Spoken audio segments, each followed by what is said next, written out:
Now follow me as we ride, going up, getting high. Biggest flips in the sky, biggest flips in the sky, biggest flips in the sky.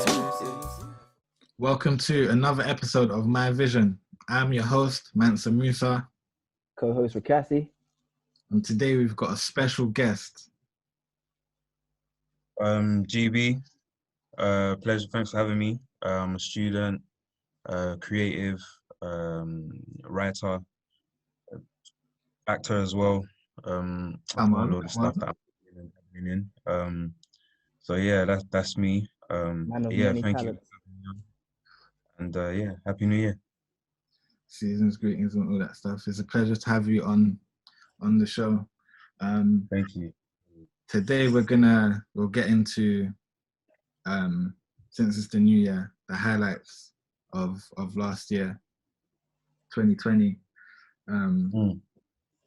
So yeah, what would you say was your highlight of the year? My highlight of the year. Yeah. It would definitely have to have been music. Just the music. I enjoyed music a lot last year. I feel like that's what kind of just kept me pushing throughout all of it. So, you know, the artists that came out, albums, I say that was the whole highlight for me. So Versus.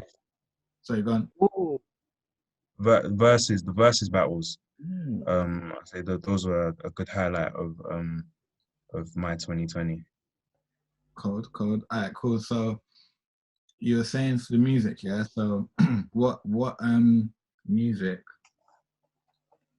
this last year stood out for you the most? We'll say like top say the first 5 that come to your mind, if there are. Ooh, first 5. No order.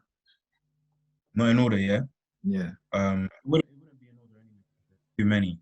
But definitely from King to a God, Conway the Machine, Benny the Butcher's album that came out, Division, Amusing Our Feelings.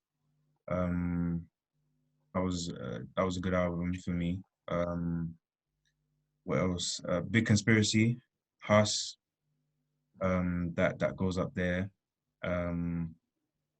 What else is there? Royce, The Allegory. That was one of my top albums of the year. Alfredo, Freddie Gibbs. That was one of the better albums of the year for me. Nas, King's Disease goes up there. Who else dropped that I was listening to? There's been that's sorry, go on. There's been a lot, but that's who comes to mind, like just off rip. But there's definitely more. Okay, cool. And were you following those artists up until last year, or did you hear about them? Did you hear about any of them like just in 2020? So I've been following like Griselda for like the last 2 years, 18 months. But 2020 is when I kind of they really solidified their importance, their presence in the game, in the rap game for me. Like they bring back a kind of authentic rap, street, grungy, you know, that kind of Wu-Tang, RZA, Raekwon kind of sound. They bring that back, which is something I feel like is missing from hip hop rap for a while. So yeah, those guys, they're really the Bratz part for me in terms of you know what rap is now and what's coming. Okay. And then Division. Division. Wait, hold on, GB. Go on. I was gonna say that they feel like they were recorded in a basement. Like when you were saying that grungy Wu-Tang, like yeah, I feel you 100. Like, it feels like they recorded it in the basement that they grew up in. Nuts. Yeah, back to you. Literally. I've been slacking, to be honest, because I've heard so much about Griselda, but I just haven't listened yet. But I'll get around to it. Yeah. I'll get around to it. You've got time. You've got time. You know that. I'd say start off with maybe Benny, Tana Talk Free, the plugs I met, Conway. You know what? Yeah, just start off with whatever you come across, but you'll definitely be impressed. Definitely be impressed. I'll be surprised if you're not. Well, if you listen to that Royce album, you'll catch a few features, and I'm sure that will make you want to quickly jump over to one of their albums for sure. Yeah, I guess to be fair, that's a good place. Well, that's probably the one place I was gonna start out of the list of things to listen to. Like, I'd like for GB to speak to the Verzuz. So I was saying, yeah, another highlight of 2020 for me was just the Verzuz battles that came out. I feel like that started off something that we haven't seen before, and it's just kind of testimony to just how Black musicians, how we can kind of come together and just be a leading light when stuff is kind of going wrong. So like in terms of the pandemic, no shows, no festivals, but we could all still go online on our social media and see some of our favorite artists go head to head in like in a top 10 battle, going back and forth. And I feel like that was like a cultural shift. I'd say, yeah. So Verzuz, definitely there was a few that stood out to me. You have a top three? Would I say? You have a top three? Okay. Yeah, I would say I have a top three. I would say Teddy Riley, Babyface. They'll go up there for me. Then my other favorite was.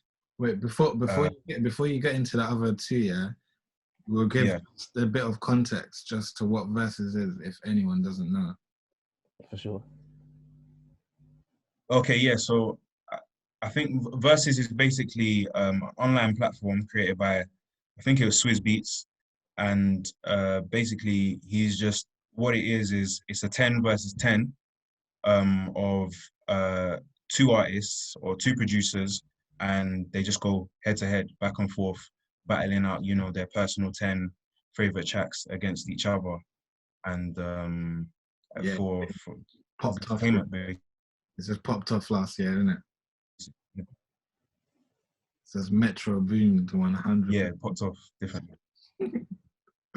So yeah, you were saying that your top three were. Yeah, so one, Teddy Riley, Babyface, Gucci Mane, and Young Jeezy. Then what was quite difficult, because there were a lot. Maybe the Beanie Man and Beanie Man and who? Beanie Man and Bounty Killer. Yeah, that might have been the best one, to be fair. I think that shifted the whole way that Verzuz was done. After that, everyone that set the bar like differently. Yeah, 100%. So those are my top three Verzuz of last year. Yeah, it's a cold lineup still. You got two, you got two of mine anyway in there for sure. Like that Jeezy Gucci Mane one. Like everything about it felt like I was watching a boxing match. The time I was up watching it, the hour it took before they got out, like I felt like I was watching like bloody undercards. They should have bloody had undercards there, mate, because I was watching chairs for an hour before they even came out. Like that, yeah, that was a crazy performance. Gucci Mane came out and smoked. Jeezy seemed more level-headed, but you know what? You can never undermine the level-headed one, because the level-headed one would be the one that, all right, cool, say no more. So yeah, no, that was tense, very tense. I loved every minute of it, and I'm not even a big fan of Gucci or Jeezy. Like I fuck with Jeezy to a degree. I've never really been a big fan of Gucci, but that platform and how they put those songs together, the 10, and then to come together at the end was, whew, yeah, that was amazing. Still, I'll give it. Did you catch that, Musa? I didn't. Still.